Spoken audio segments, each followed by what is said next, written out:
दोस्तों, अगर आप और अच्छी नींद चाहते हैं तो हमारी प्यारी सी ऐप नींद को इंस्टॉल करें।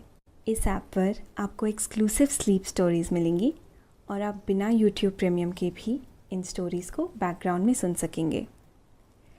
इंस्टॉल करने के लिए आप हमारी वेबसाइट नींद.ऐप पर ज़रूर आइए और अच्छी कहानियाँ, स्लीप म्यूज़िक, कुछ टिप्स सुनने के लिए इस चैनल को सब्सक्राइब कीजिए।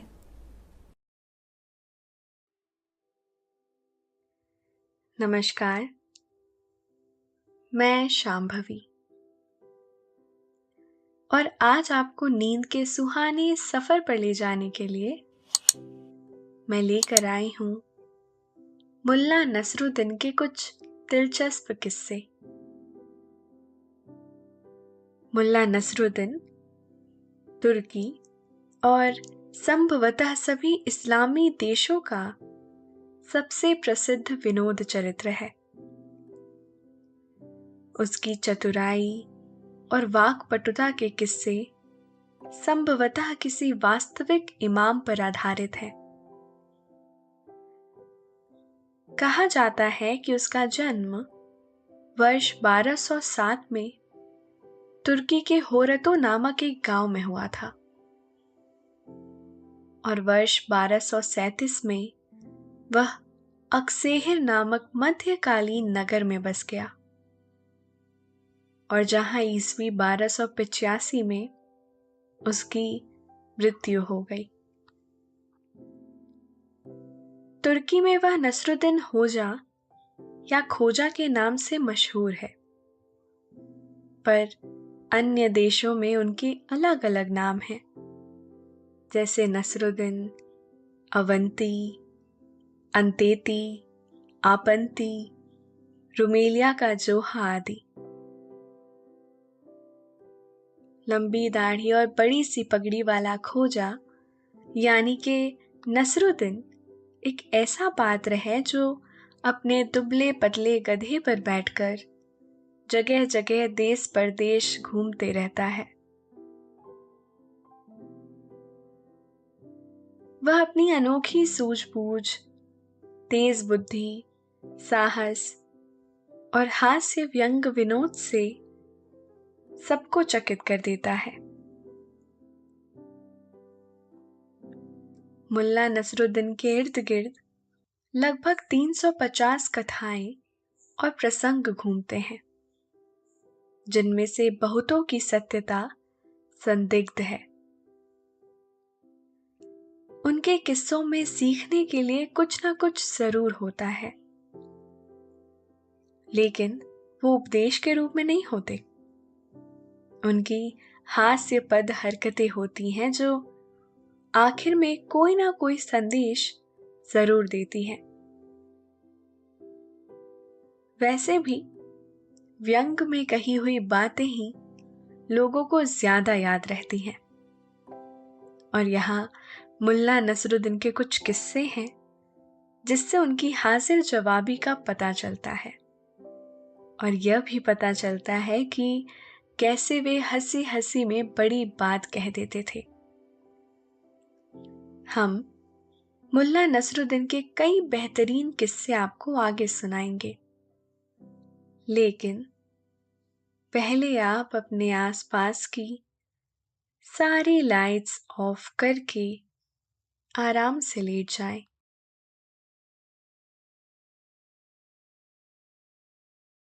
अपनी आंखें धीरे से बंद कर लीजिए।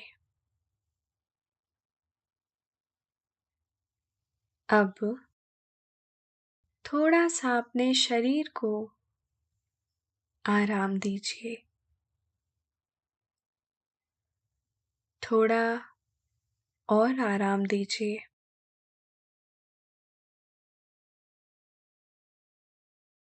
अपने शरीर को बिल्कुल ढीला छोड़ दीजिए।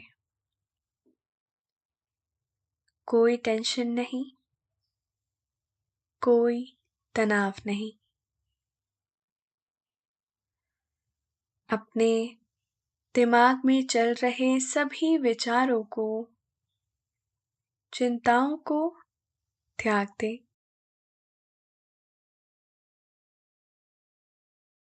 एक शांति सी महसूस करें।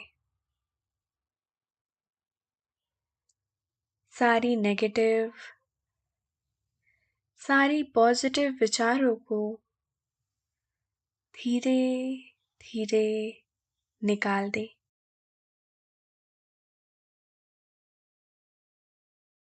हाथों को सीधा करें और अपनी कमर के साइड में रख लीजिए।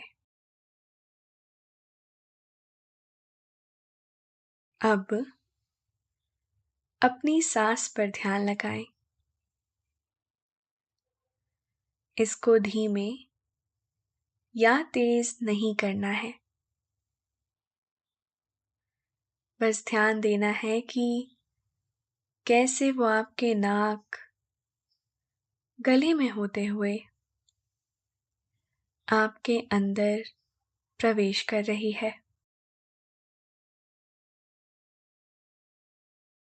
और कैसे वो आपके गले और नाक के माध्यम से वापस निकल रही है। मन शांत, एकदम शांत होता जा रहा है। आप बहुत अच्छा महसूस कर रहे हैं। खुद को काफी हल्का फील कर रहे हैं। हर तरफ शांति है, सुकून है, खामोशी है। एक बार की बात है, मुल्ला नसरुद्दीन का एक दोस्त उनसे उनका गधा मांगने के लिए आया। मुल्ला को कहीं काम से जाना था, इसीलिए वह उसे गधा देना नहीं चाहता था। उन्होंने बहाना बनाते हुए कहा, दरअसल दोस्त गधा घर पर नहीं है। और इत्तेफाक से तभी उनके घर के पीछे से गधे के रेंकने की आवाज आई। दोस्त ने शिकायती लहजे में कहा, मुल्ला, तुम तो कहते हो कि गधा घर पर नहीं है, लेकिन मैं सुन सकता हूं कि तुम्हारे घर के पीछे से गधे के बोलने की आवाज आ रही है। अब तो मुल्ला की झूठ पकड़ी गई थी, तो उसने नाराजगी जताते हुए जवाब दिया, अल्लाह तुम्हें अक्ल दे और तुम्हारे ईमान की कमजोरी को दुरुस्त करे। तुम एक जानवर की बात पर भरोसा करते हो और मुझ जैसे दाढ़ी वाले बूढ़े पर एतबार नहीं करते हो।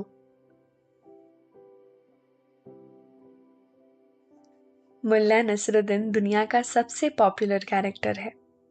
उनकी पॉपुलैरिटी का अंदाजा इस बात से लगाया जा सकता है कि इस नाम पर कई देशों की दावेदारी है। हिंदुस्तान के लोग कहते हैं कि मुल्ला नसरुद्दीन उनके देश का कैरेक्टर है और पाकिस्तान वाले उन्हें अपने यहाँ का बताते हैं। यूनान वाले कहते हैं कि वह हमारे यहाँ के हैं और अरब, ईरान, अफगानिस्तान, तुर्की, यूरोप, चीन और रूस वाले उन्हें अपने देश का बताते हैं। मुल्ला नसरुद्दीन सोवियत यूनियन का लोक नायक है। सिर्फ यही नहीं, मुल्ला पर एक रूस के राइटर ने तो पूरा उपन्यास से लिख डाला, जिस पर आधारित दूरदर्शन पर एक टीवी सीरियल भी काफी पहले आ चुका है और इसमें रघुवीर यादव ने मुल्ला नसरुद्दीन का रोल किया था। और सिर्फ यही नहीं, बल्कि रूस में तो मुल्ला नसरुद्दीन पर एक फिल्म तक बन चुकी है। रिसर्चर का कहना है कि मुल्ला नसरुद्दीन दरअसल तुर्की के रहने वाले थे। वहां उन्हें नसरुद्दीन होज्जा कहते थे। कुछ जगहों पर उन्हें ख्वाजा नसरुद्दीन भी कहा जाता है। रिसर्च बताती है कि जिस गांव में मुल्ला नसरुद्दीन का जन्म हुआ, वह गांव अब भी है और उस गांव में मुल्ला का घर अब भी मौजूद है। उस घर को तुर्की सरकार ने स्मारक में तब्दील कर दिया है और हर साल जुलाई महीने में मुल्ला के तुर्की शिवरी हिसार गांव में एक बड़ा उत्सव मनाया जाता है। इसमें तमाम लोग जुटते हैं और यहाँ जुटे लोग मुल्ला का रूप धर कर आते हैं। इस आयोजन में मुल्ला के किस्सों पर अभिनय भी किया जाता है। मुल्ला नसरुद्दीन एक दार्शनिक हैं, एक विचारक हैं, सूफी हैं, समाज सुधारक हैं और सत्ता व्यवस्था के विरोध में खड़े लोक नेता हैं। हर देश में मुल्ला नसरुद्दीन के सैकड़ों किस्से हैं। वहां उन्हें थोड़ी बहुत तब्दीली के साथ सुनाया जाता है। जैसे चीन और यूरोप में मुल्ला नसरुद्दीन को आफंदी कहा जाता है। मुल्ला के जो भी किस्से हैं, जाहिर है कि सभी सच्चे नहीं हैं। उन्हें बाद में जोड़ा गया है, लेकिन मुल्ला की बातें चुटीली और सिस्टम पर प्रहार करती सी लगती हैं। मुल्ला नसरुद्दीन की बातें बड़ी ही दार्शनिक किस्म की होती हैं। कभी उनमें हंसी की फूट होती है तो कभी उनमें कटाक्ष छिपा होता है। वह उपदेश नहीं देते, वह अपनी बातों से ही बहुत कुछ सिखा जाते हैं, गहरे संदेश दे जाते हैं। चेहरे पर लंबी दाढ़ी और सर पर बड़ी सी पगड़ी वाले मुल्ला नसरुद्दीन अपने दुबले पतले गधे पर बैठकर देश परदेश घूमते फिरते हैं। मुल्ला अपनी अनोखी समझ, तेज अक्ल, हिम्मत और हास्य व्यंग में सबको ही चकित कर देते हैं। मध्यकाल में मुल्ला नसरुद्दीन के किस्से का उपयोग तो तानाशाहों और अफसरों का मजाक उड़ाने के लिए किया जाता था। मुल्ला नसरुद्दीन इसीलिए इतना पॉपुलर है क्योंकि वह हर इंसान के दिल में बसता है। वह आचार्य रजनीश ओशो का भी प्रिय चरित्र है। वह अक्सर उनके किस्से सुनाते रहते थे। मुल्ला की बातों को समझने के लिए बहुत ज्ञानी होने की जरूरत नहीं है, बस आपको हंसना आना चाहिए। तो चलिए फिर इंतजार किस बात का, आपको भी कुछ मुल्ला के दिलचस्प किस्से सुनाते हैं। एक बार मुल्ला नसरुद्दीन कुछ दोस्तों के साथ बैठे हुए थे। तभी एक दोस्त ने उनसे पूछा, मुल्ला तुम्हारी उम्र क्या है? मुल्ला नसरुद्दीन ने बेबाके से जवाब दिया, मेरी उम्र 40 साल। बात आई गई हो गई। कोई 10 बरस गुजरे और एक दिन किसी ने मुल्ला से फिर से पूछ लिया, अरे भाई आप कितने साल के हो गए? मुल्ला ने फिर से कहा, 40 बरस के। अब जब यह बात पूछी जा रही थी तो वहां के कुछ दोस्त अभी भी मौजूद थे, जिनके सामने मुल्ला से 10 बरस पहले उम्र पूछी गई थी। उन्होंने मुल्ला को टोका और कहा, क्यों भाई मुल्ला नसरुद्दीन, तुमने तो 10 बरस पहले भी अपनी यही उम्र बताई थी। मुल्ला ने बहुत इत्मीनान से जवाब दिया, हाँ तो फिर तुमने सुना नहीं है कि आदमी को अपनी बात से कभी मुकरना नहीं चाहिए। एक बार हुआ यूं कि मुल्ला को शहर काजी से एक दस्तावेज बनवाना था। उन्हें पता चला कि काजी बड़ा ही रिश्वतखोर है। वह बिना नजराना लिए कोई भी काम नहीं करता। मुल्ला नसरुद्दीन ने पता लगाया कि काजी को क्या चीज सबसे ज्यादा पसंद है। मुल्ला ने कई जगह पूछताछ की और तब उन्हें मालूम हुआ कि काजी को शहद बहुत ज्यादा पसंद है। मुल्ला के दिमाग की अब बत्ती जली। मुल्ला नसरुद्दीन ने एक घड़ा लिया और उन्होंने उस घड़े को गर्दन तक मिट्टी से भर दिया। उसके ऊपर बची थोड़ी सी जगह में उन्होंने शहद भर दी और घड़े के मुंह पर उन्होंने साफ कपड़ा बांध दिया। इसके बाद घड़ा लेकर वह काजी साहब के यहां जा पहुंचे। दरवाजा खटखटाया तो काजी के नौकर ने दरवाजा खोला। उन्होंने कहा कि काजी साहब से मुलाकात के लिए आया हूं, उन्हें नजराने में शहद देनी है। नौकर ने जैसे ही अंदर जाकर नजराने की बात कही, रिश्वतखोर काजी तुरंत मिलने के लिए आ गया।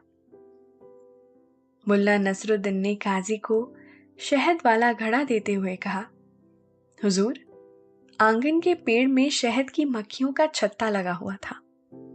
ताजी शहद निकलवा कर बस आपके लिए ही ले आया हूं। अब काजी की खुशी का ठिकाना नहीं था।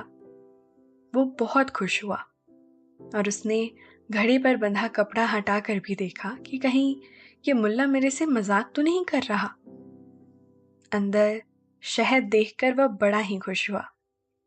उसकी खुशी देखकर मुल्ला नसरुद्दीन ने तुरंत कहा, हुजूर, एक दस्तावेज बनवाना था। काजी ने खुशी खुशी तुरंत ही दस्तावेज बनाया और उस पर दस्तखत किए और पास ही रखी संदूक से मुहर निकालकर उस पर लगा दी। काम पूरा होते ही मुल्ला नसरुद्दीन वहां से तेजी से निकल लिए। मुल्ला के जाने के बाद काजी साहब ने नौकर से चम्मच मंगाया और शहद चखने का इरादा किया। उन्होंने चम्मच में शहद भरकर जैसे ही मुंह में डाला, उनका मुंह शहद के साथ ही मिट्टी से भर गया। वह चौंक पड़े। घड़े में उन्होंने कई बार चम्मच डालकर हिलाया और उन्हें तुरंत ही सारी बात समझ में आ गई। दोस्तों, अब से आप आपकी मनचाही दादी और नानी की कहानियों से प्यारी नींद की कहानियां सिर्फ और सिर्फ नींद ऐप पर ही सुन पाएंगे।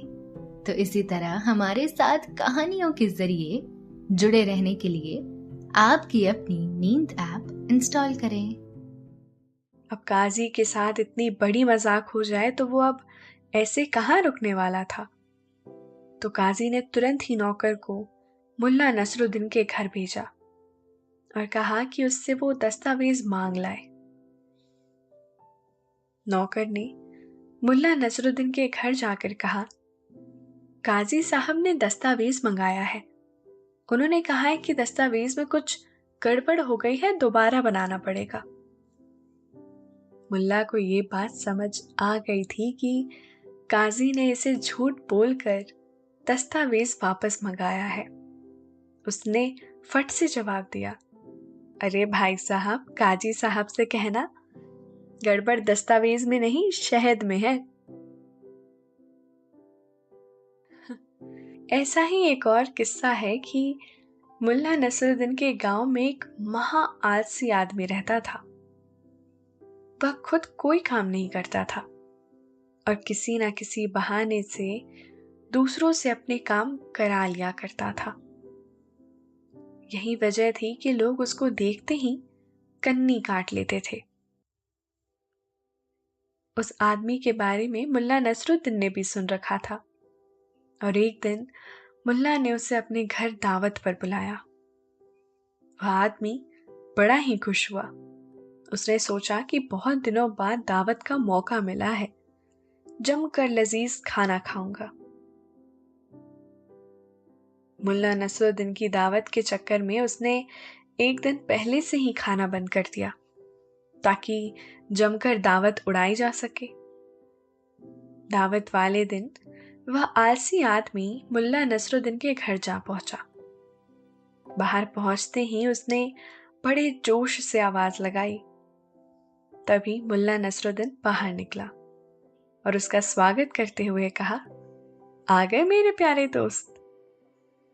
उस आदमी ने बड़ी बेकरारी से कहा, अरे मुल्ला, जल्दी से खाना लगवाओ यार, बहुत जोर की भूख लगी है। मुल्ला नसरुद्दीन ने आलसी आदमी से कहा, माफ करना भाई, आज मैं आपको खाना नहीं खिला पाऊंगा। मुल्ला नसरुद्दीन की बात सुनकर उस आदमी ने बड़ी ही बेचैनी से पूछा, क्यों, क्या बात है? सामान तो सारा ही तैयार रखा है, बस एक छोटी सी चीज की कमी रह गई है। उस आदमी ने जल्दी से पूछा कि किस चीज की कमी रह गई है। मुल्ला नसरुद्दीन ने उस आदमी के कान के पास मुंह ले जाकर कहा, काम करने वाले 2 हाथों की। उस आदमी ने बेचैनी से कहा, मेरे तो अब इतनी ताप बची नहीं कि मैं घर वापस जा सकूं, कुछ पानी ही पिला दो। मुल्ला नसरुद्दीन ने उसे पानी ला कर दिया। उस आदमी ने कई कटोरा पानी पिया और तेजी से घर की तरफ भाग निकला, क्योंकि उसे ये समझ आ गया था कि मुल्ला ने उसकी फिरकी लेने के लिए उसे दावत पर बुलाया था, और उसके बाद वह दोबारा कभी मुल्ला नसरुद्दीन के सामने नहीं पड़ा, और अगर कभी वह मुल्ला को आते देखता तो रास्ता ही बदल लेता। एक बार मुल्ला नसरुद्दीन एक बहुत सुंदर चमकदार पगड़ी लेकर दरबार पहुंचा। वह यह पगड़ी बादशाह को बेचना चाहता था। बादशाह ने पगड़ी देखी तो मुल्ला नसरुद्दीन से पूछा, तुम्हारी पगड़ी तो बहुत ही शानदार है, तुमने इसकी क्या कीमत दी है? मुल्ला नसरुद्दीन ने झट से कहा, 1000 सोने की मुहरें।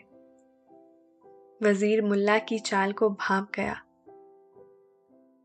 वह तुरंत राजा के कान में फुसफुसाया, महाराज, यह झूठ बोलता है, कोई बेवकूफ ही इस पगड़ी की इतनी कीमत दे सकता है। बादशाह ने वजीर की बात सुनकर मुल्ला को टोका, मुल्ला, एक पगड़ी की कीमत इतनी ज्यादा कैसे हो सकती है भला? तुम ये बताओ कि तुमने इतनी कीमत क्यों अदा की? मुल्ला ने तपाक से कहा, बादशाह सलामत, इतनी ज्यादा कीमत चुकाने की वजह यह है कि मैं एक बात जानता हूं कि पूरी दुनिया में एक ही बादशाह है जो इतनी कीमत अदा कर सकता है। बादशाह मुल्ला नसरुद्दीन की बात सुनकर बहुत ही खुश हुआ, और उसने उस पगड़ी के बदले मुल्ला को 2000 सोने की मोहरें दे दी। जाते हुए मुल्ला ने वजीर के कानों में फुसफुसाते हुए कहा, तुम्हें पगड़ियों की कीमत पता होगी, लेकिन मुझे बादशाहों की कमजोरी पता है। ऐसी एक दिलचस्प कहानी और भी है। मुल्ला नसरुद्दीन जितनी ही अपनी मजाकी रवैये में अच्छा था, लेकिन उसकी लिखावट उतनी ही खराब थी। पढ़ना भी वह बस थोड़ा बहुत ही जानते थे, लेकिन गांव में बाकी लोग इतना भी नहीं जानते थे। एक बार उनके पास गांव का एक आदमी आया। उसने कहा कि मेरे भाई को एक खत लिख दो। अब मुल्ला हमारे होशियार तुरंत तैयार हो गए। मुल्ला ने कागज और कलम संभाला और लिखने बैठ गए। वह आदमी जो कुछ भी बताता जा रहा था, मुल्ला अपनी टूटी फूटी लिखावट में लिखने लगे। कुछ देर बाद उस आदमी ने रोकते हुए कहा कि जरा पढ़कर सुनाओ कि क्या क्या लिख दिया है, मैं सुन लूं कि कुछ कहने से छूट तो नहीं गया। मुल्ला ने अपनी लिखावट पर गहरी नजर डाली और फिर पढ़ना शुरू किया। भाई, अस्सलाम वालेकुम। इसके आगे मुल्ला पढ़ ही नहीं सके कि उन्होंने क्या कुछ लिखा है। उस आदमी ने कहा, अजीब बात है, तुम अपनी ही लिखावट नहीं पढ़ पा रहे हो तो फिर इसे दूसरे कैसे पढ़ सकेंगे? मुल्ला नसरुद्दीन ने बेबाकी से कहा, सुनो मेरे भाई, मेरा काम है लिखना, वह मैंने बखूबी किया है। अब अगर इसे कोई पढ़ ही नहीं सके तो यह मेरी जिम्मेदारी थोड़ी है। मुल्ला नसरुद्दीन का एक और कारनामा। मुल्ला नसरुद्दीन और टैक्स अफसर की कहानी। मुल्ला नसरुद्दीन के किस्से सुनना ही एक हंसी भरा सफर है। उनके किस्से ना सिर्फ हंसाते हैं, बल्कि वह हमें यह सिखाते हैं कि जिंदगी के हर पल को हम हंसते गाते काट सकते हैं, क्योंकि हर समय परेशान होने से ही रास्ता नहीं निकलता। तो एक बार की बात है, कुछ यूं हुआ कि मुल्ला नसरुद्दीन को बुखारा की याद आने लगी। उसका गांव बुखारा। तो उसने सोचा कि क्यों ना बुखारा चला जाए। वह पिछले 10 साल से अपने वतन से दूर यहां वहां की खाक छानता फिर रहा था। 10 वर्षों में वह बगदाद, इस्तांबुल, तेहरान, तिफलिस, अखमेज और दमश्क जैसे मुल्कों में घूम आया था। वह जहां भी गया अपनी खुशमिजाजी, होशियारी और जनता की खैर ख्वाही की वजह से खूब चर्चित हो गया। सो जब उसे अपने वतन की याद आई तो उसने बस जाने का फैसला कर लिया और एक दिन अपने प्यारे गधे पर सवार होकर निकल पड़ा। और फिर उसने एक बुखारा जा रहे काफिले का साथ पकड़ लिया। आगे आगे काफिला जा रहा था और सबसे पीछे अपने गधे पर सवार मुल्ला नसरुद्दीन।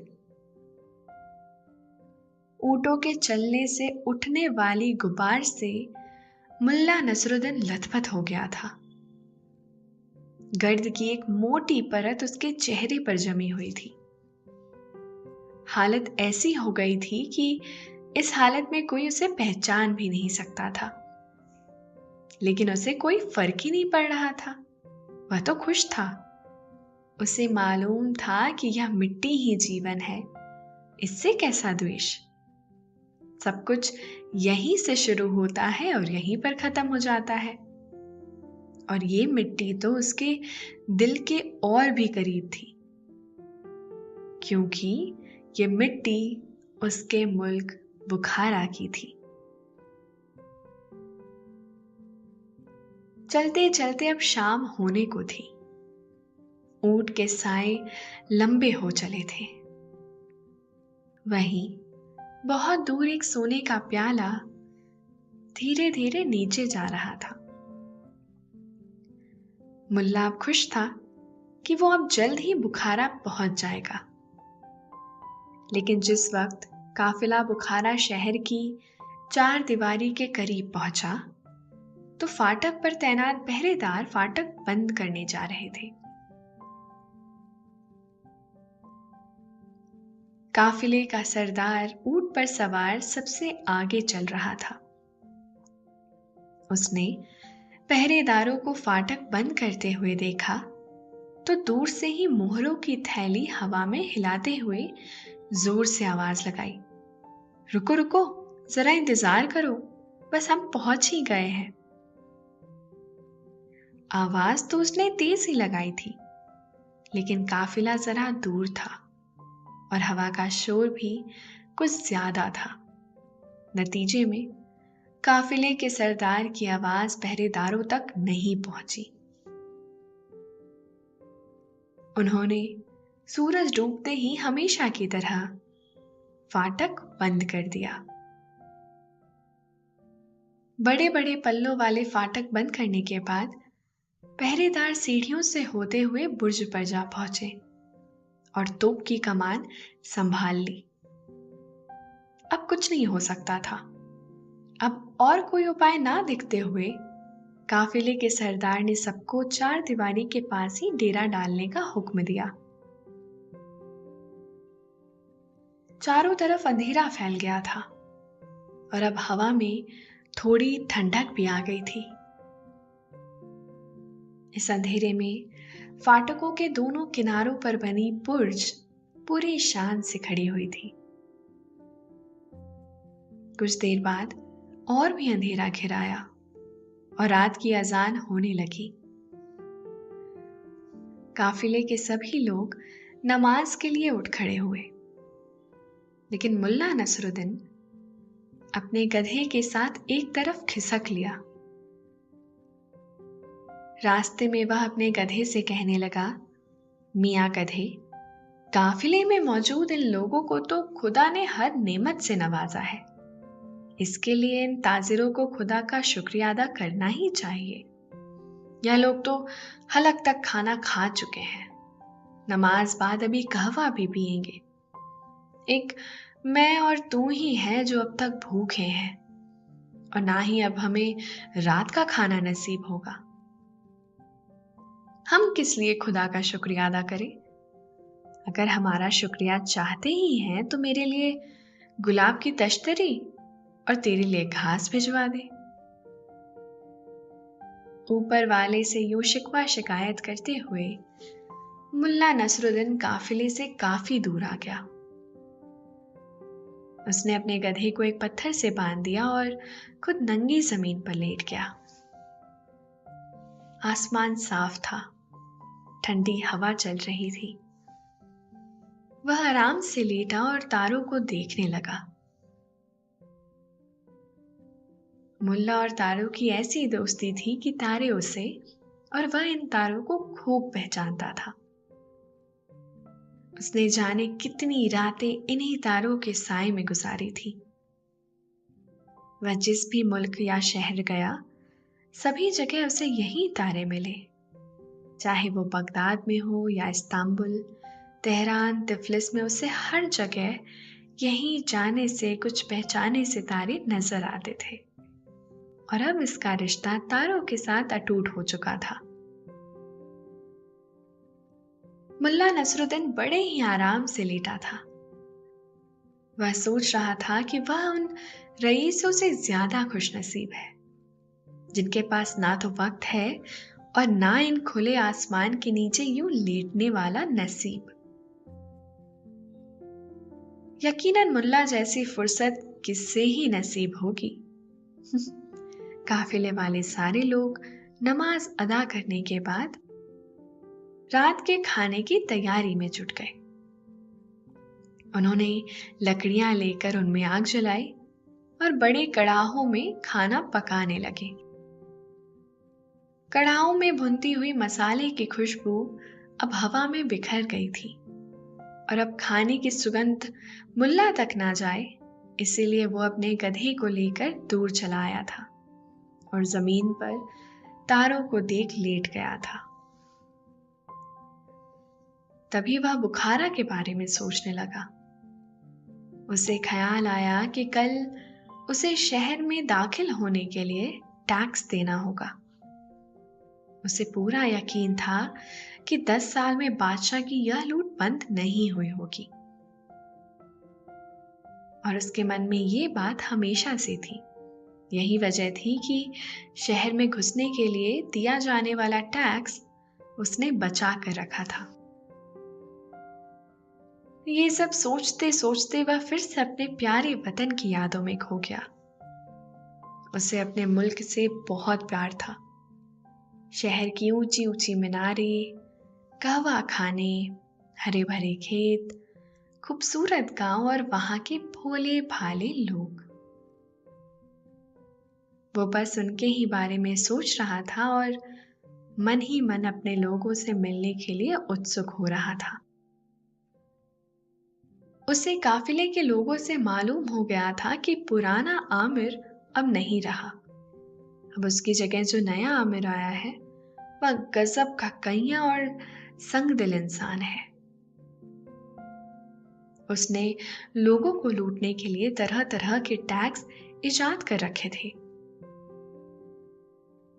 इन बेवजह टैक्सों से जनता परेशान थी। कारोबार घाटे में था। खेती भी नुकसान का सौदा थी। यही सब कुछ सोचते सोचते मुल्ला की आंखें लग गई। तभी सुबह की अजान के वक्त उसकी नींद टूटी। काफिले के लोगों ने नमाज पढ़ी और उसके बाद ऊंट वालों ने ऊंटों पर सामान लादना शुरू कर दिया। ऊंटों के गले में बंधी घंटी से पूरा माहौल खुशगवार हो रहा था। मुल्ला नसरुद्दीन भी उठ बैठा और तभी उसे अपने टैक्स के मोहरों की याद आई और उसने अपनी अंटी में बंधी मोहरों से भरी थैली को टटोला। उसे सलामत पाकर उसने राहत की सांस ली। पास जाकर घोड़े की पीठ सहलाते हुए कहा, अपने वतन में दाखिल होने की मुबारक घड़ी आ गई है, तुम भी तैयार हो लो मियां। कुछ ही देर में शहर का फाटक फिर से खुल गया और काफिला फाटक की तरफ बढ़ चला। पूरी सड़क पहरेदारों से घिरी हुई थी। ढेर सारे सिपाही भी वर्दी पहने डटे हुए थे। वह आपस में ताजीरों से मिलने वाली रिश्वत के लिए धक्का मुक्की कर रहे थे। तभी एक तोंदू अफसर बाहर आया। उसके चेहरे पर काइयापन साफ नजर आ रहा था। उसने मुस्कुराते हुए कहा, प्यारे ताजीरों, बुखारा में तुम्हारा स्वागत है। मेरी खुदा से दुआ है कि वह तुम्हें अपने सफर में कामयाब करे। अपनी बात पूरी करने के साथ ही उसने ललचाई नजरों से ताजीरों की तरफ देखा। फिर उसने आगे कहा, आपको आमिर का हुक्म तो मालूम ही होगा, फिर भी मैं बताए देता हूं।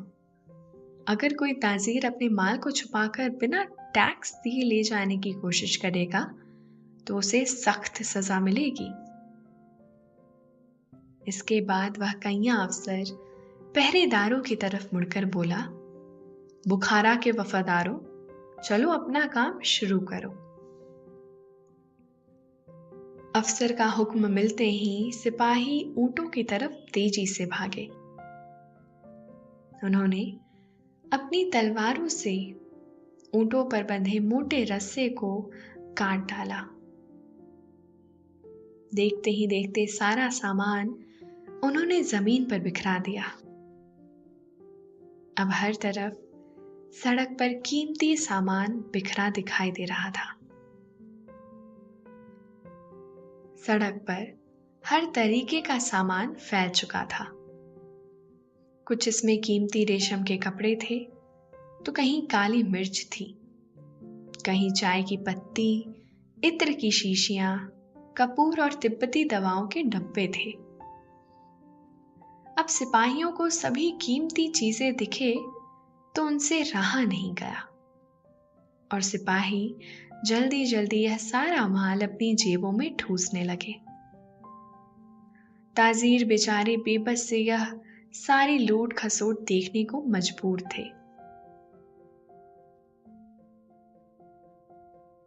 यह लूट महज कुछ देर की ही थी।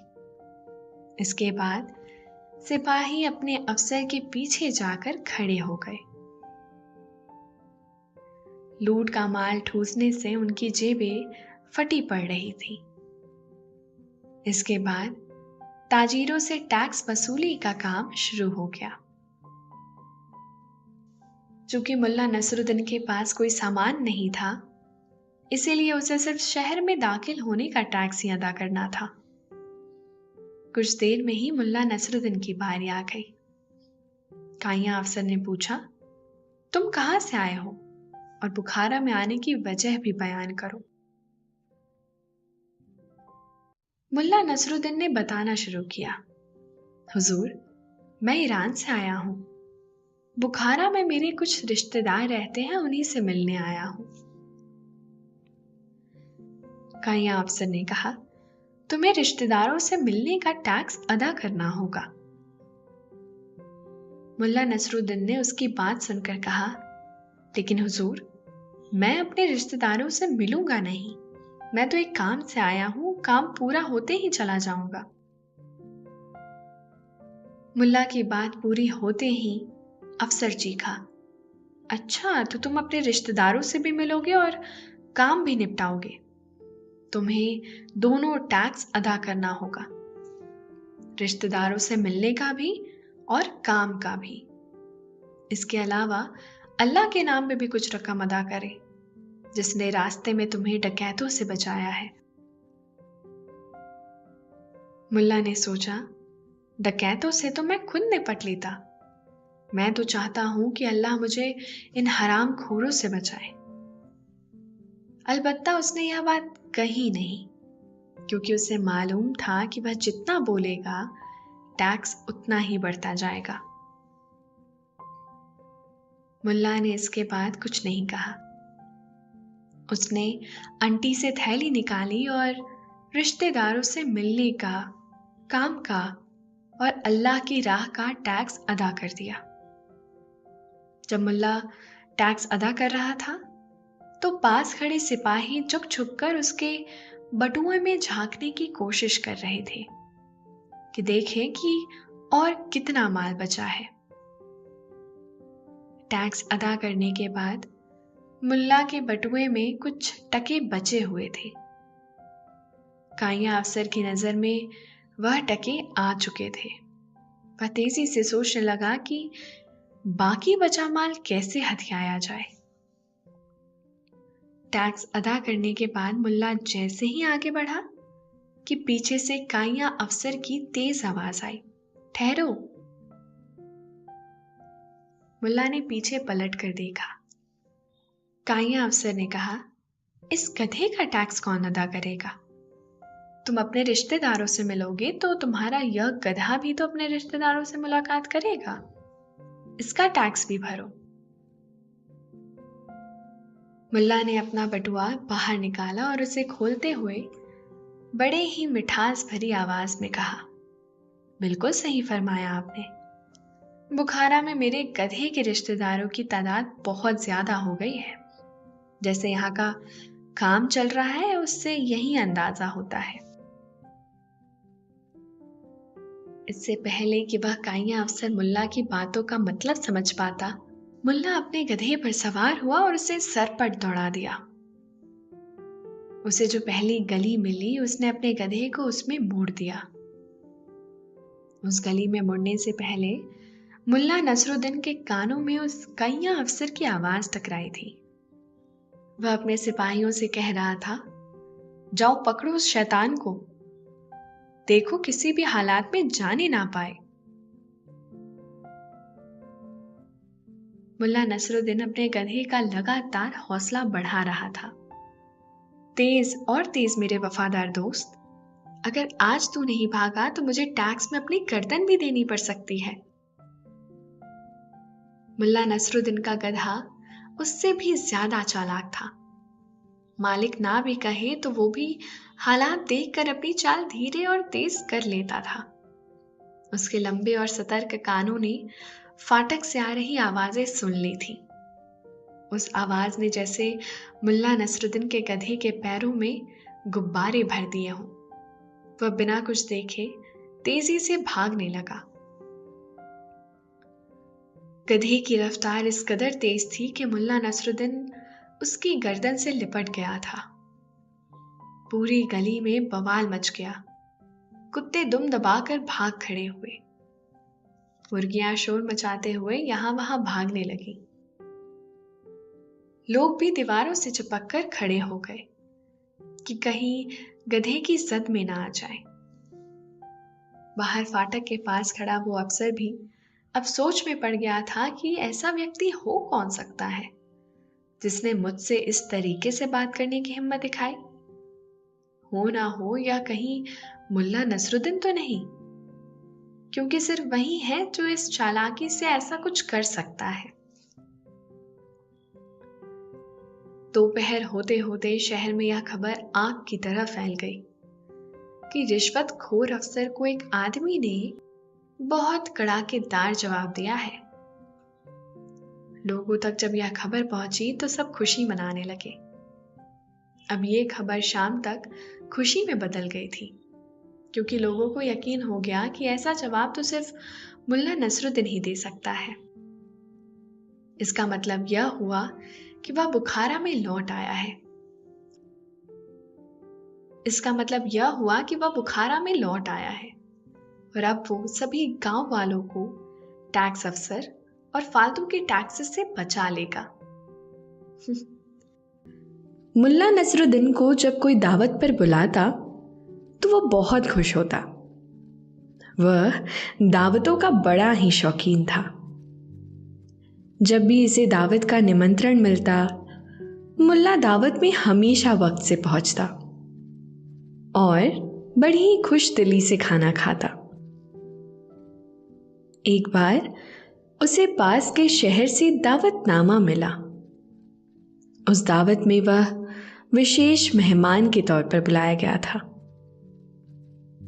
दावत पाकर वह हमेशा की तरह बहुत खुश हुआ। अगले दिन ही दावत थी। सुबह मुल्ला तैयार हुआ और वक्त से उस दूसरे शहर जाने के लिए निकल पड़ा। जब वो दावत वाली जगह पर पहुंचा तो उसके कपड़े धूल मिट्टी से गंदे हो गए थे। वह अपने गधे से उतरा और गधे को एक तरफ छोड़कर अपने कपड़ों को अच्छी तरह से झाड़ पोंछ करने लगा। जब वो दावत के लिए उस जगह पर पहुंचे तो बाहर खड़े दरबान ने उसे अंदर जाने से रोक लिया। मुल्ला ने दरबान को समझाते हुए कहा कि भाई, मुझे अंदर जाने दो, मैं इस दावत का खास मेहमान हूं, मेरा अंदर इंतजार हो रहा होगा। दरबान ने हंसते हुए कहा कि तुम खास मेहमान हो, यह तुम्हारे कपड़ों से नजर आ रहा है। मुल्ला ने उसकी बात को नजरअंदाज करते हुए कहा कि तुमने मुझे पहचाना नहीं शायद, मैं मुल्ला नसरुद्दीन हूं। दरबान ने हंसते हुए कहा कि अगर तुम मुल्ला नसरुद्दीन हो तो मैं यहां का खलीफा हूं। मुल्ला को दरबान की बात बुरी तो बहुत लगी, लेकिन वह माजरा समझ गए। तभी उन्हें कुछ याद आया और वो उसी शहर में रहने वाले अपने एक दोस्त के घर जा पहुंचे। दोस्त उन्हें यूं अचानक देखकर बहुत ही खुश हुआ। कुछ देर की बातचीत के बाद मुल्ला ने उसे याद दिलाते हुए कहा कि तुमने कुछ दिन पहले मेरे लिए एक शेरवानी सिलवाई थी, वह मैं अब तक ले ना जा सका, क्या तुम मुझे वो लाकर दे सकते हो? दोस्त ने कहा, शेरवानी तो कब से तुम्हारा इंतजार कर रही है। इसके बाद वह पीछे के कमरे में गया और मुल्ला को वह शेरवानी लाकर दे दी। मुल्ला शेरवानी पाकर बहुत खुश हुआ। उसने दोस्त के यहाँ मुंह हाथ साफ किए, बालों को दुरुस्त किया और इसके बाद शेरवानी पहनकर दावत वाली जगह पर जाने के लिए निकल पड़ा। किस्सा कुछ यूं है कि एक बार पास के एक शहर से मुल्ला नसरुद्दीन को दावत मिली। मुल्ला अपने गधे पर सवार होकर जब वह दावत में पहुंचा तो उसके कपड़े धूल से खराब हो गए थे। दरवाजे पर मौजूद दरबान ने मुल्ला को इन कपड़ों में देखा तो अंदर जाने से रोक दिया। बेचारा मुल्ला नसरुद्दीन बड़ा परेशान हुआ। तभी उसे कुछ याद आया और वो अपने दोस्त के घर जा पहुंचा। वहां उसने दोस्त से शेरवानी ली और उसे पहनकर फिर दावत वाली जगह के लिए चल पड़ा। जब मुल्ला नसरुद्दीन वहां उस जगह पर पहुंचा तो दरबान ने उसे बड़े ही अदब के साथ सलाम किया और इज्जत के साथ अंदर तक छोड़ने के लिए भी ले गया। मुल्ला नसरुद्दीन उसके इस बदले हुए सलूक पर कुछ बोला तो नहीं, लेकिन अंदर ही अंदर खींच कर रह गया। मुल्ला को दावत देने वाला मेजबान लपक कर उसके पास पहुंचा और बड़ी इज्जत के साथ ले जाकर बाकी मेहमानों से उसकी मुलाकात कराई। सभी लोग मुल्ला नसरुद्दीन से मिलकर बड़े ही खुश हुए। हर तरफ लजीज खानों की महक फैली हुई थी। मुल्ला को बड़े जोरों की भूख लगी हुई थी।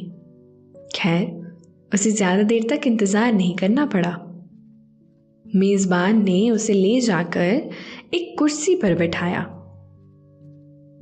मुल्ला के बैठने के बाद बाकी मेहमान भी खाने की मेज के इर्द गिर्द बैठ गए।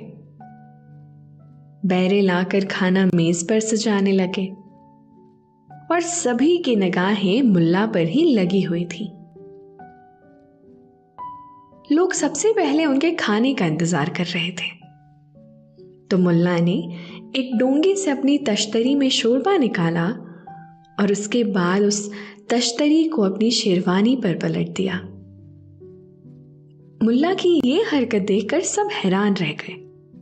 मेजबान ने भी मुल्ला की यह हरकत देख ली थी।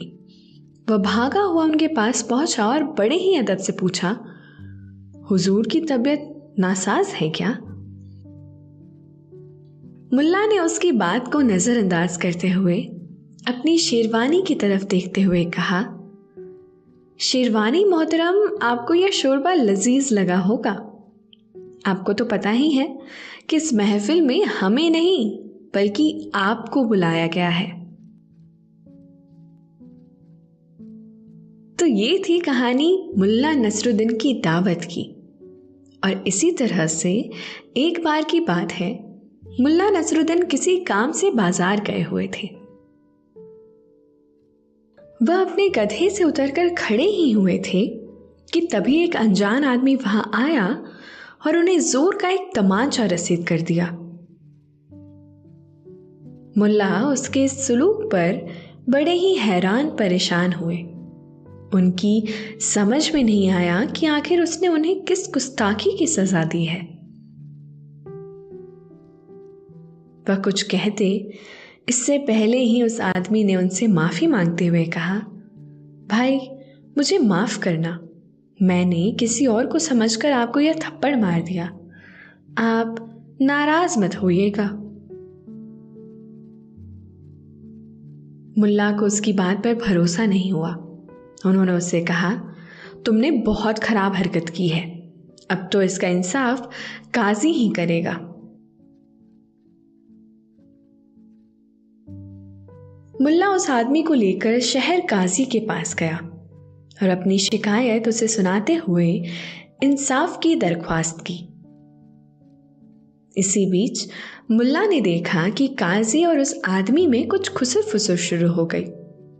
मुल्ला उनसे जरा दूर खड़ा था।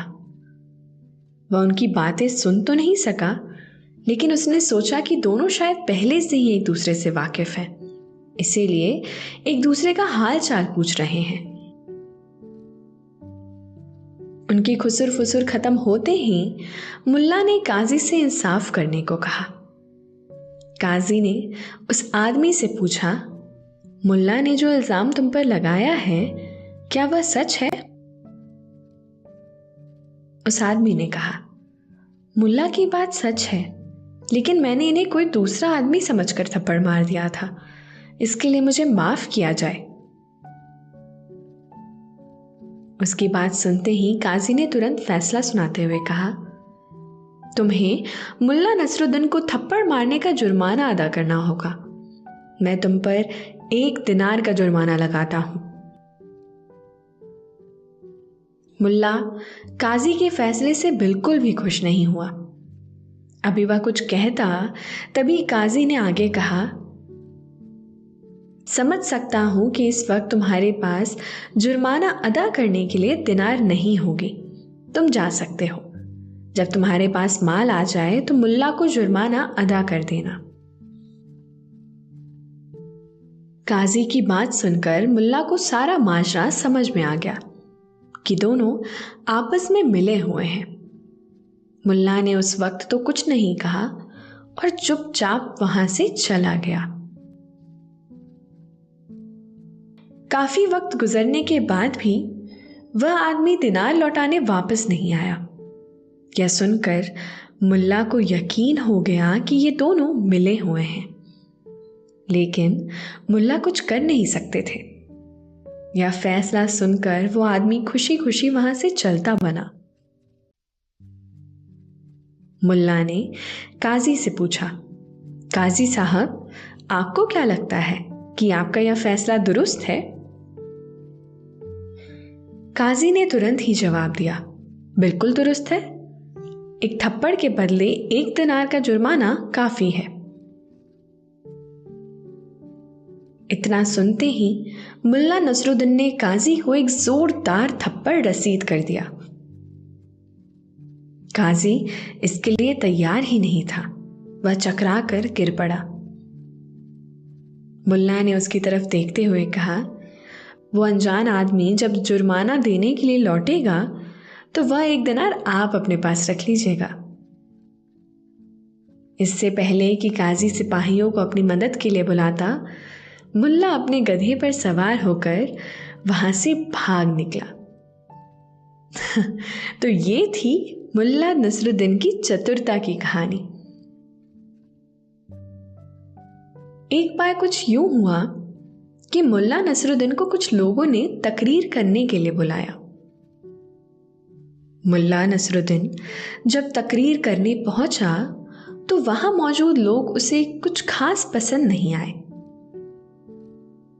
वह बड़े ही काइयां लोग थे। उनका इरादा मुल्ला की तकरीर के बीच हल्ला गुल्ला करने का था। मुल्ला यह बात भाप गया।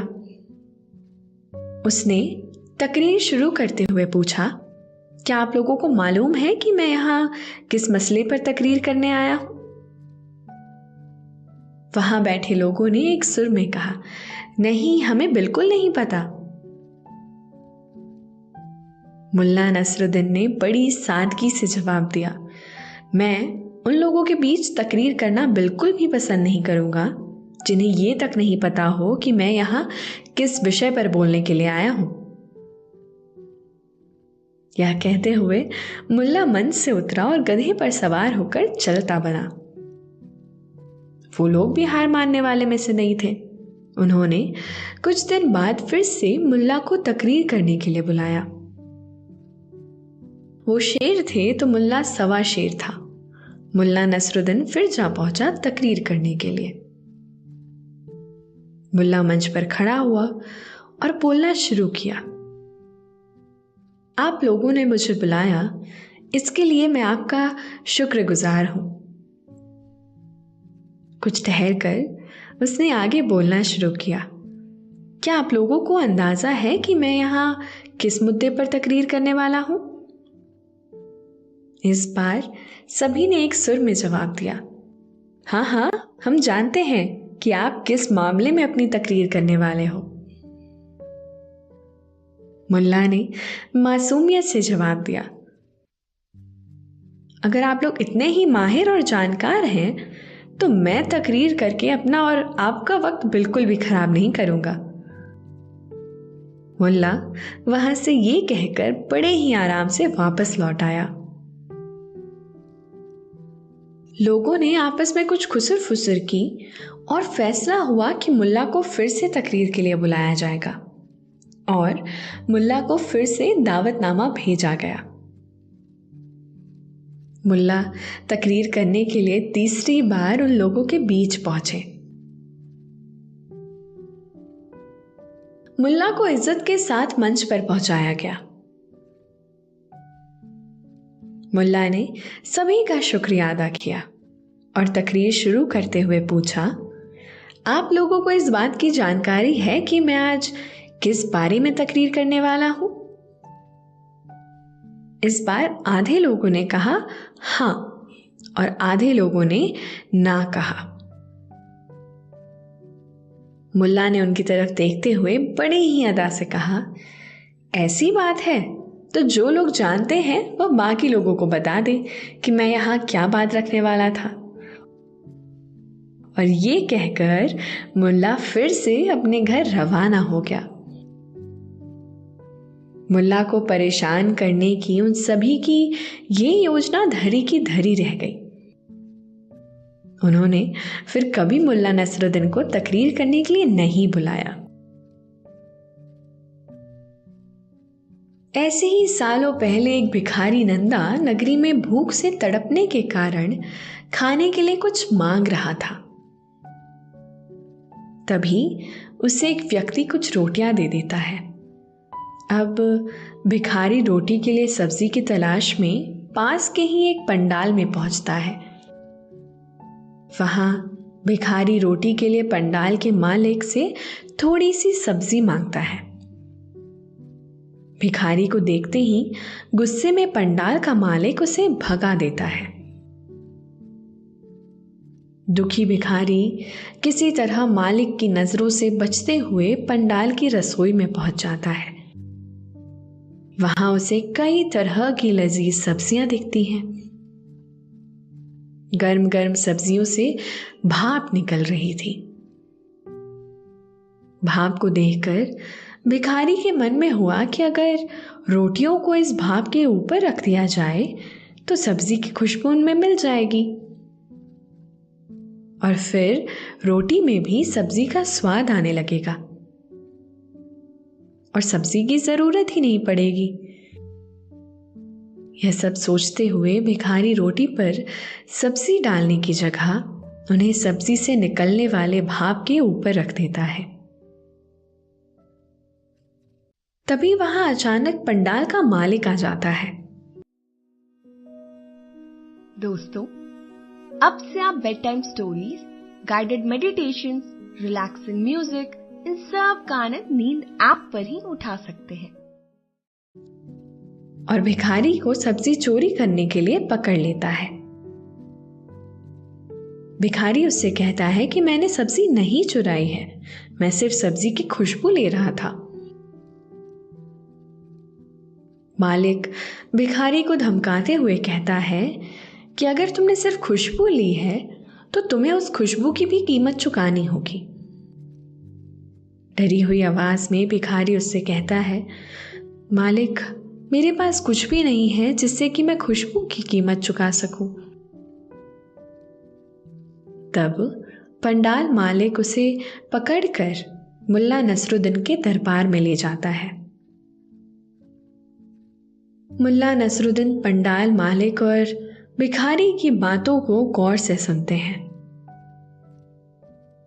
दोनों की बातें सुनने के बाद मुल्ला कुछ देर सोचकर पंडाल मालिक से कहते हैं कि तुम्हें अपनी सब्जी की खुशबू के बदले पैसे चाहिए, है ना?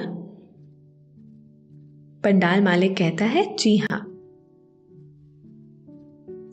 फिर मुल्ला पंडाल मालिक से कहते हैं, ठीक है, तुम्हारी सब्जी की खुशबू की कीमत मैं स्वयं दूंगा। यह सुनते ही पंडाल मालिक खुश हो जाता है। फिर मुल्ला नसरुद्दीन उसे बताते हैं, देखो मैं तुम्हारी सब्जी की खुशबू की कीमत सिक्कों की खनक से अदा करूंगा। इतना कहते ही मुल्ला अपनी जेब से कुछ सिक्के निकालते हैं और दोनों हाथों में लेकर उन्हें खनखनाने लगते हैं।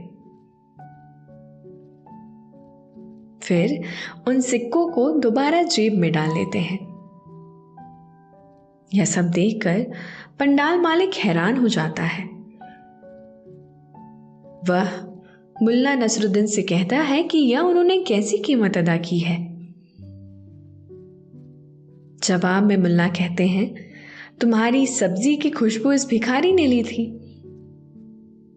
इसी वजह से मैंने तुम्हें सिक्कों की खनक सुनाई है। अगर इस भिखारी ने सब्जी ली होती तो तुम्हें कुछ सिक्के जरूर मिलते। मुल्ला का जवाब सुनकर पंडाल मालिक आंखें चुराते हुए वहां से चला गया और भिखारी भी खुशी खुशी अपने रास्ते निकल जाता है। अभी आपने मुल्ला नसरुद्दीन की कुछ मजेदार कहानियां सुनी।